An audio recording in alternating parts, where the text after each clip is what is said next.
Хайырлы кеш, күптән түгел Лайыш районының Сукуры бистәсендә квадроциклы ярләгән 10 яшьлек бала хәлак булды. Аның белән бергә булган 13 яшьлек малай зур зыян күрде. Биектауда 17 яшьлек мотоциклчы машинага килеп бәрелде. Башкортстанның Мәләвез районында 16 яшьлек яшүсмер питбайк белән юл кырыеннан барган 3 җәяүлене бәрдергән. Күн сайын диярле кызганычка каршы яшүсмерләр, балалар, квадроцикл, питбайк белән бәйле күңелсез хәбәрләр ишетеп торырга туры килә. Бу кыйбатлы уенчыкларның никадәр куркыныч икәнлеген без аңлап бетерәбез микән? Менә шул хакта сөйләшергә җыелдык бүген студиягә. Исәнмез, кадерле кунаклар. Кызганыч бик күңелсез вакыйгалар турында сөйләшәчәкбез бүген һәм бу әйтергә кирәк иң актуаль темаларның берсе. Күп кенә әтиәниләрнең коты алына питбайк, квадроцикл дип ишетүгәйме, Татарстан әлемнә кичә генә федераль каналларның экранына да, эфирына да эләкте. Бу тема белән шуңа күрә бу иң актуаль темаларның берсе. Лизелә апа, сез ике зур егет әнисе буларак менә ничегрәк карыйсыз питбайк, квадроцикл, багиларга алып бирмәдегезме әле малайларыгызга? Сорыйлармы дип тәсрап өстәп куйык. Өстәп куйык әле. Сорыйлармы дип безнең балалар инде ул яшьтән үсеп киттеләр. Аллага шөкер дип әйтимме. Ничегинде велосипедлар һәм самокатлар безнекеләргә дә туры килде, ләкин әни кеше буларак барбер урамда күргән балаларында гомумән менә юлда мотоцикл белән генә каты йөргән яшьләрне күрсәм дә йөрәк авырта инде. Чөнки аларның да әниләре бар. Ул ничек дип әйтим, менә күңелсез темага сөйләшәбез дип әйтәсез, ләкин бу күңелсез темага сөйләшмәсәң, кешеләрне бераз гына хәбәрдар итеп, аларның исләренә төшереп, әзрәк кенә мисаллар күрсәтеп тормасаң, ул тагын да күңелсезрәккә әйләнергә мөмкин, һәм бу бик кирәкле тема дип уйлыйм мин бүген. Рәштә әфәнде, шуннан да менә соңгы арада юлда питбайк, квадроцикллар белән белән булган юл һәлакәтләре, улар арта. Алар шуннан да артамы, әллә балалар, яшүсмерләр белән булганга күрә резонанс кына тудырамы? Ничегрәк? Бүгенге көндә безнең квадроциклларны алу һаман күбәеп тора. Һәм техника арткан саен шулай булгачтан кешеләр аны күп алалар, һәм күп алгачтан күп аларны кулланалар дигән сүз. Күбрәк булган саен, күбрәк ешрак безнең төрле юл хәрәкәтләре барлыкка килә инде. Аңлашык әле, менә хәзер без питбайк дибез, бәлки кемнәрдер әле аңлап та бетермәйдер. Безнең өчен мотоцикл, матай дип йөртәбез. Менә монда бер матай тора, менә монда бер матай тора. Матаймы бу? Яисә питбайк нәрсә белән аерыла? Тагын әле индуро дигәне бар икән. Менә шушы җиһазларын сатучыдан сорыйк әле. Һәм аларга утырыр өчен нәрсә кирәк? Һәм күп алалармы әле бу питбайкларны? Әйдәгез сразу. Беренчедән, бу менә питбайк. Бу икесе дә транспортный средство, мотоцикл дип атала. Номинация категория питбайк, менә бу улырак эндуро. Нидә аермасалар бар? Беренче ул вес, объем двигателя. Уже монда 100-дән 150 кубка хәтле мощность объем двигателя, монда уже күбрәк. Икесе дә юллар өчен түгел. Кайда йөрергә була соң монда? Бу урман, табигать, таулар, кайда машиналар йөрми. Вот бу шуның өчен. Менә сез монда карасагыз да, мотоциклның внешний видта күрсәтелә. Урманнар, таулар, и чтобы бу транспорт чарасына керәм, аны мәсәлән шул ЮХИДигә барып, ничектер регистрация үтәргә кирәкме? Юк, бу относится к категорию спорт инвентарь. Теләсә кем, теләсә кайсы яшьтән тотты утырды чыгып китте дигәнне аңлата бит инде бу. Но юлга түгел.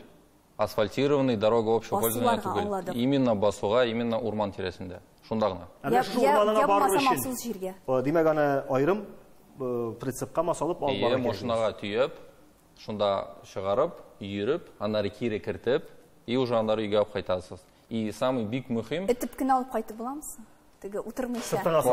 Кабынмасагыз була алайда. Но бик зур проблема, что яшьләр экипировка турында оныта. Во-первых, ална бетермиләр, күңеле булганга да мондый техника, безопасность кирәк, үзегезне сакларга кирәк. Шуңа күп шлем да алмыйлар. Элементарный, вот, самый ләкин мондай мәҗбүрият та юк бит. Монда син үзеңә җавап бирәсең. Киеп утырасыңмы син шушы экипировканы яисә киисеңме? Монда инде син генә җавап бирәсең. Берәү дә сине туктатып, моның өчен штраф сала алмый һәм башкасын эшли алмый дигән сүз, әйме? Ансы дөрес, но бүгенге көндә проблема бит именно подросткларда, яшьләрдә, олы кешеләрдә андый проблемалар бик юк. Без, по крайней мере, күрмибез. Без обычно стараемся үзебезнең клиентларга гел аңлатырга. Ничек дөрес йөрәсе онлайн тестирование үткәрәбез кешеләрне, чтобы алар білділер. Әгер де тестирование үтәлер екен, білелер, что, ага, біз білебіз, нормаль йөргә булмаса. Теге пробеллар булса инде, әти, балага, әни олнатырга тиеш. Күрсәтергә, ничек дөрес йөргә мондый техника. Менә экипировка турында әле әзрәк соңрак сөйләшербез. Менә бу питбайкларны быел күбе ала башладылармы? Менә сезнең теге табыш китерәме бу бизнес? Елдан елга арта, конечно, популярность. Елдан елга әзрәк нидер модельләргә бәячә, транспорт более доступный тора. Шуңа популярность арта. Аны белән берничә булмый. Менә Раил, сез дә бу темага актив чыгыш ясыйсыз бүгенге көндә. Тәкъдимнәрегез бөтен транспорт чараларына да номер алу һәм инде яшүсмерләрнең йөртү таныклыгына уку белән бәйле дип аңлыйбыз, шулаймы? Иң беренчедән бу бит инде дәүләт советында чыккан сүз. Шунда мин чыгыш ясаган идем. Әни өчен чыгыш ясарга булдым, чөнки бик күп апалар, абыйлар авыллардан хатлар яздылар минем исемгә, шулай минем дусларым исеменә. Иң беренче инде хатта бик каты тавыш дигән сүз белән. Бу инде әлбәттә балаларның аннары белешә башлаганнан соң гына без инде аңладык. Бу алар оказывается анда бәрелеп, җыгылып, үзләренә тән җәрәхәтләре китерәләр. Ну иң беренче бик каты тавышлы мотоцикллар. Менә моны шуны да әйтергә кирәк. Шуңа күрә урманнарда гына карала ул. Шуннан чыккан әйбер. Тавыш чыгарыр өчен йөрүчеләр дә бар. Безнең видеобыз бар хәзер менә бер яшүсмер бөтен кешене чакыра, тавыш чыгарып алыйк әле дип. Менә тыңлап алыйк әле, аннар дәвам итәрбез әйе. 15-10 проезжаемся прям по всему Вознесению, потом, короче, едем в Салмычи суду наводим, по всем Салмычам проезжаемся, короче, по всем дворикам, где только можно, короче, по Бестречинской, Соломачинской, Таубуе, по моей улице, по Тамчи, Звездопадной, Акчерлак, короче, по всем улицам проезжаемся, потом едем по полю до Богородского, и все Богородское на уши поднимаем, и потом, что в нас, короче, во всех группах писали. Законда берничек тәэсир итә алмый. Менә шушы чыгышның иң мөһим юнәлеше бар. Ни өчен менә шушындый балаларга әтиәниләр ягыннан җиткезә белү. Менә бу информацияны җиткезергә кирәк. Алар алай йөрергә тиеш түгелләр, алар кешене куркытырга тиеш түгелләр. Алар билгеле урамнарда, урманнарда гына йөрергә тиеш дигән фикер белән чыгыш ясадык без. Шуннан соң чыгыштан соң икенче көнне бит инде менә сез әйтеп киткән Сакуруда хәл булды. Шуннан соң инде моны безнең рәисебез дә тотып алды, аннары федераль күләмгә дә чыкты бу. Монда иң беренче мәктәпләр аша, укытучылар аша, менә бит инде бу хәлләр күбрәк Казан шәһәрендә түгел, районнарыбызда, авылларыбызда күп була торган. Анда инде иң беренче авторитетлы кеше кем ул? Укытучылар. Менә укытучылар аша әтиәниләргә җиткезеп, әтиләр инде үз балалары белән сөйләшсен дигән фикерне җиткезәсе килде иң беренче ратта. Менә әтиәниләр дибез. Шул ук әтиәне алып бирә дә бит инде. Менә бу вакыйгада да алдагы көндә генә алып кулына тоттырганнар. Бу әтиәни ничек нәрсә уйлый икән шушындый транспорт алганда? Ул ваемсызмы? Ул баласына ышанамы? Юк, менә монда бер зур фикер бар. Мин сөйләштем әтиәниләр белән дә. Әтиәниләр әйтәләр, менә моны алып биргәннән соң безнең балабыз шуны сүтеп җыя диләр. Кулы белән өйрәнә дип әйтәләр. Техникага өйрәнә диләр. Хәтта мин 12 яшьлек кызны белән минем дус егетнең шушы питбайк бар, ул аны үзе сүтеп җыя икән, төзәтә икән. Димәк, менә чыннан да ниндидер бер файдасы бар. Файдалы нормамы яисә искәрмәме? Минемчә искәрмәрәктер ул. Искәрмәрәк. Менә тәрбияви ягы турында сөйләшкәндә без шулай бер әни белән сөйләштек. Тәкъдим итәбез сезгә видео, аннан дәвам итәрбез. Бу вакытта мотоцикллар катнашында юл һәлакәтләре артуын күреп, социаль челтәрләрдә балаларның машина юлына мотоцикллар белән утырып чыгуларын күреп, мин үземнең фикеремне җиткергә булдым берникадәр. Мин 2 бала әнисе, без ирем белән берсенә 9, берсенә 13 яшьлек 2 малай үстерәбез. Малайларның икесенең дә яшьләренә, буйларына туры килердә егәрлекле мотоцикллары бар. Балалар питбайклар сорый башлагач, ирем каршы килмәде, ләкин ул үзенең шартлары булуын әйтте. Беренче шарт ул куркынычсызлык кагыйдәләре, икенчесе саклык чаралары, шлемнар, перчаткалар һәм өченче шарт ул мотоциклда әтиләреннән башка чыгып йөрмәү шарт булып тора иде. Балалар үзләре генә үз буйлый мотоциклларын кабызып чыкмыйлар безнең. Бары тик әйткәнемчә әтиләре белән генә. Без шәһәр читендә үз йортыбыз белән яшибез һәм безнең урамыбыз артында урман.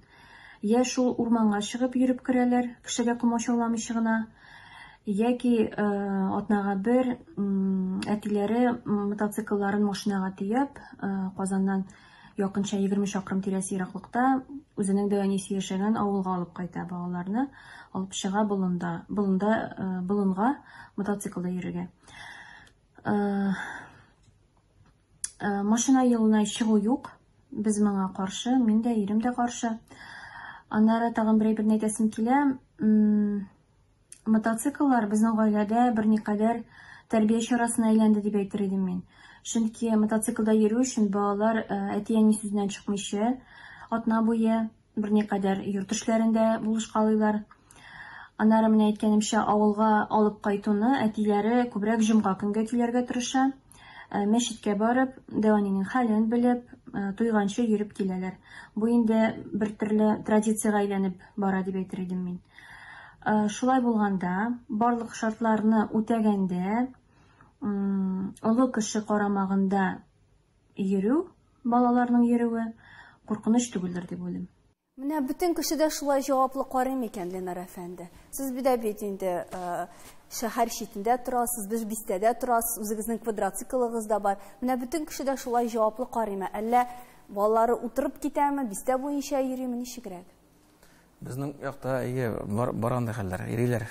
Үзендә туктап әрлемәләрне мәйтәм чыгып йөрмәгез, анда менә барып кайдан йөрегез. Менә берәмә урам уртасыннан чыгып йөриләр инде. Сез кайсы бистәдә яшисез әле? Салмашыда. Менә.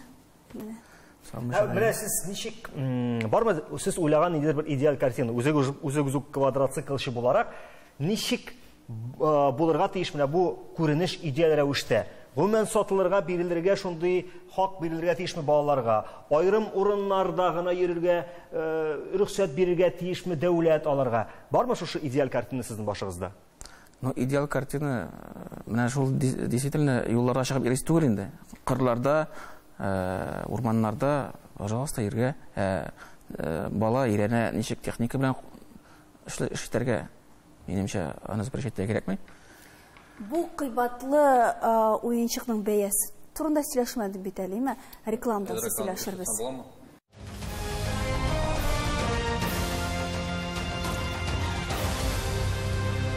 Питбайк, мотоцикл, квадроцикл, әлеге темага кирип китсәң, шактый үзенчәлекләре бар, бәядә генә түгел, аларның кайсысына таныклыксыз, кайсысына таныклык белән кагаларга ярый. Бу хакта инде без азмы күпме сөйләшергә өлгердек. Үзенчәлекләр турында менә безнең Райнур әфәнде нәрсәдер өстисе килеп калган иде. Менә основная проблема бала белеп бетерми, нинди үзенә начарлык китерә ала. Менә әгәр дә бәләкәй бала белә, что розетка бармакларын тага икән, ток белән бәрә. Моны күргәч, әти-әни ярар йөрсен, ала да йөри дә, все, вот ул йөри башлый, ул белеп бетерми, нинди начарлык үзенә китерә ала. Менә бу буларга тиеш минемчә, ничек баланы мәктәпкә җалар 1нче класска. Бала бер нәрсә белми. Әти-әниләр белеп, мәктәптән нәрсә икән аңлатып, киемнәр җыеп, дәфтәрләр, бөтен шундый вот серьезность белән, монда не менее зур серьезность булырга тиеш. Менә 5 киңәш сездән. Беренчесе, имгәнергә мөмкин. Беренчесе бит. Сезне менә сездән 5 киңәш. Нәрсә бала белергә тиеш, нәрсәгә әзер булырга тиеш. Мотор итеп чәч үстергән булырга тиештер, бәлки, тагын моторрак чыксын өчен. Антон пожелание. Беренчедән экипировка. Экипировка. Икенчедән үзенне саклау, гел. Гел әзрәк теге напряжениерак булырга тиеш балада, что берәр нәрсә килеп чыгара тиеш. Максималь тизлек мәсәлән, күпме? Юк. Анда Кыргызстанда уздырып булмыйдыр инде аны. Бардыр инде чикләнгәне. Күпме? 20, 30, 40. 60-70 күп бит инде ул.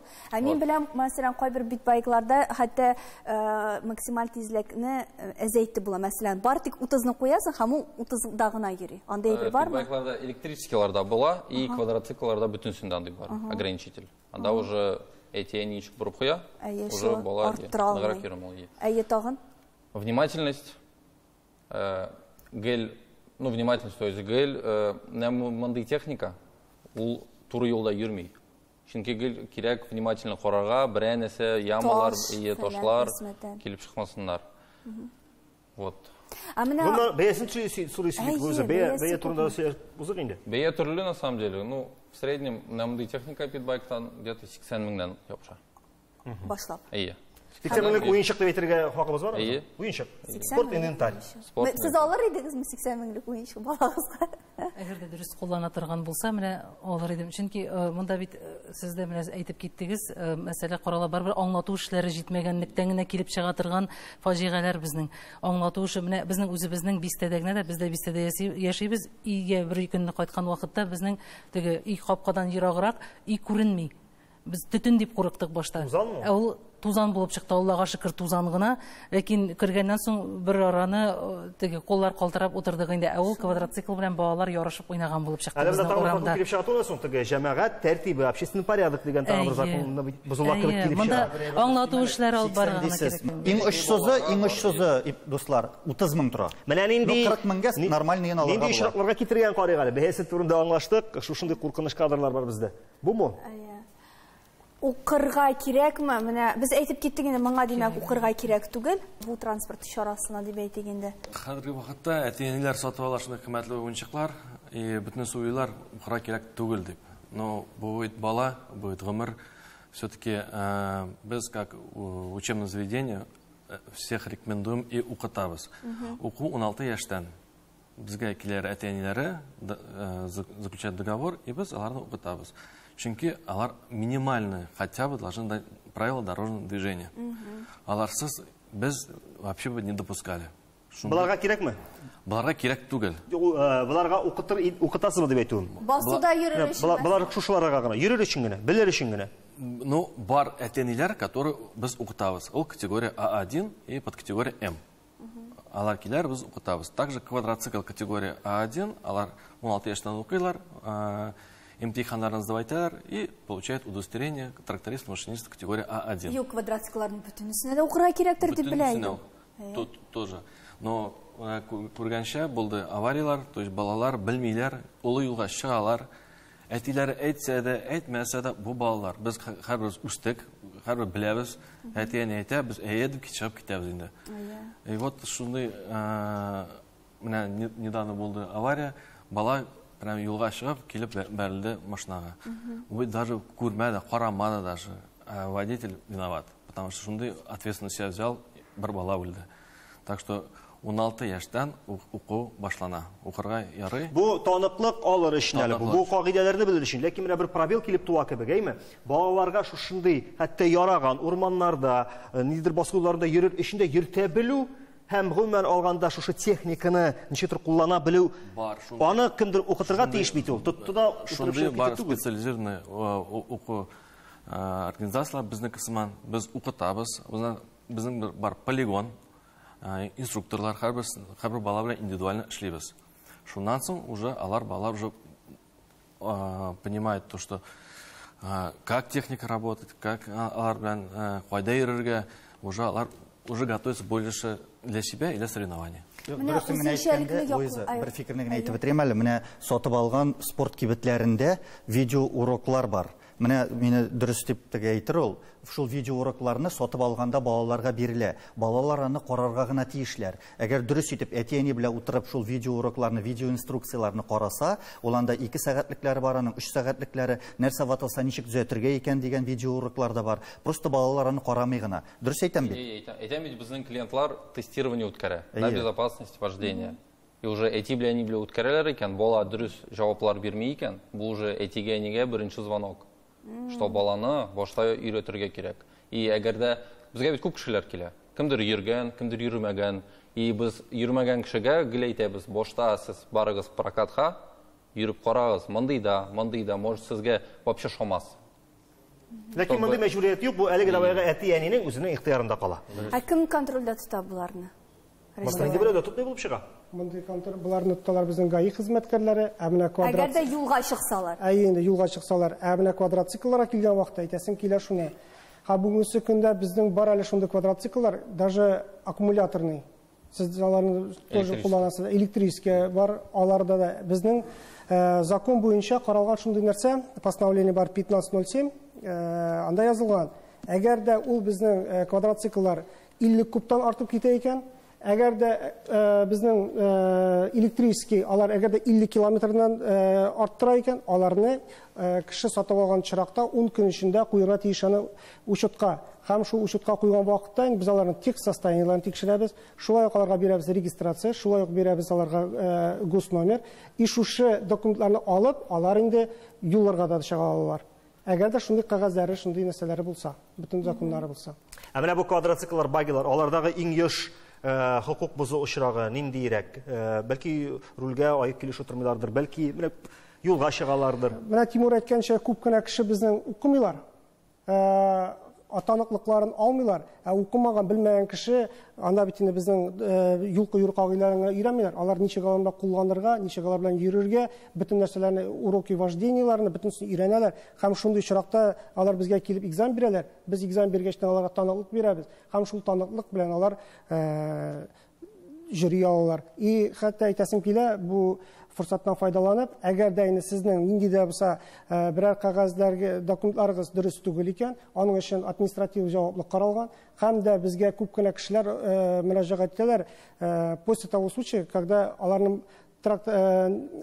мотоциклларын һәм багиларын, квадроциклларын штрафстоянкага куялар да, безгә киләләр җигерешеп, аннан соң аны учетка куер өчен тизрәк штрафстоянкадан аны алыр өчен.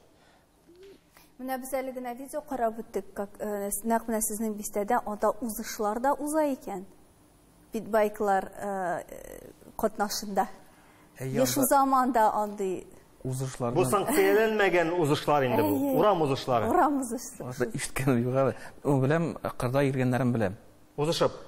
Алар менә квадроциклга ничек йөриләр, менә эндурода туры шулай йөри башладылар алар хәзер.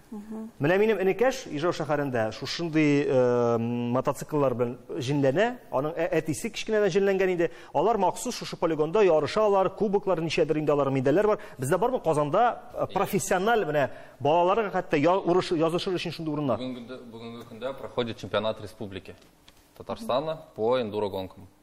И biz үзебезнең социаль сетьләрдә шунда барабыз, чөрәбез, кешегә күрсәтәбез. Андый җирдә бик күп балалар, аларның әтиләре катнаша, балалар килә, булай да дусларына алып киләләр, и вот шундый дөрес культураны үстерергә кирәк балаларда.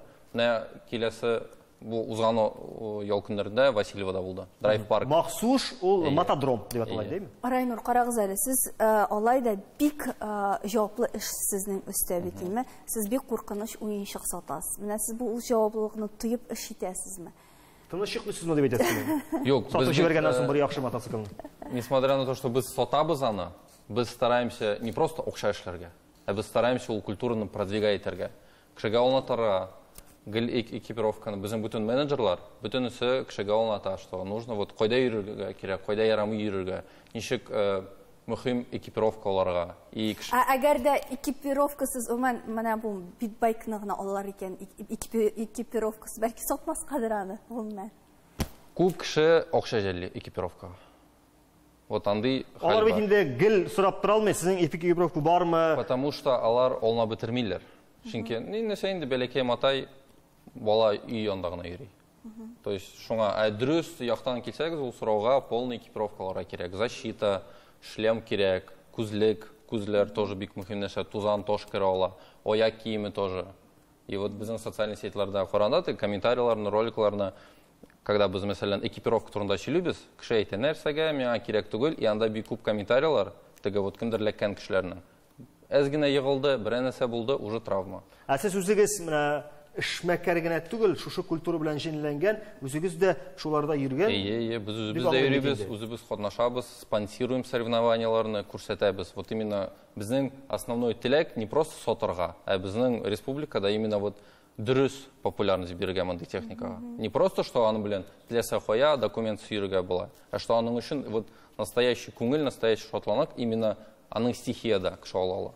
Запа җыеп, хәзер әтияниләрнең үзәкләренә үтәрлек итеп сөйләтегез әле. Мин сезгә әйтәсем килә, менә теге истәмә әйберләрне аларга акча кызганалар дип әйтәсез, диме? Аны шул бәягә кертеп, шуннан башка сатмыйча гына булыр булмый. Әгәр дә клиент подготовленный икән, ул мощный техника ала икән. Юк, үзегез тыныч йокласын өчен генә әйтәм инде мин аягызга кушылып кына шуңа күрә. Әтияни буларак мин нәрсә әйтәсем килә, чөнки Алла сакласын, бу күп сөйләшеп тә булмый, бу темага күрәчәк булмасын, язган булмасын, ләкин барбер менә сезнең фикергә дә кушылып, бая мин әйтеп бетермәдем фикеремне. Әтияниләргә аңлату өчен алып барга кирәк. Бер генә әтияни дә үзенең баласына начарлык теләми. Аңлату эшләрен күбрәк алып барга кирәк дип Укырга җибәрә кирәк. Әйе, укырга җибәрергә кирәк. Менә шулай дип җипләп куйык тапшыруны башкача инде кулдан килгәннең барысын да эшләтеп саныйбыз шушы тапшыру кысаларында. Игътибарлы булыгыз, аеруча әти-әниләр. Рәхмәт, сезгә бик зур рәхмәт.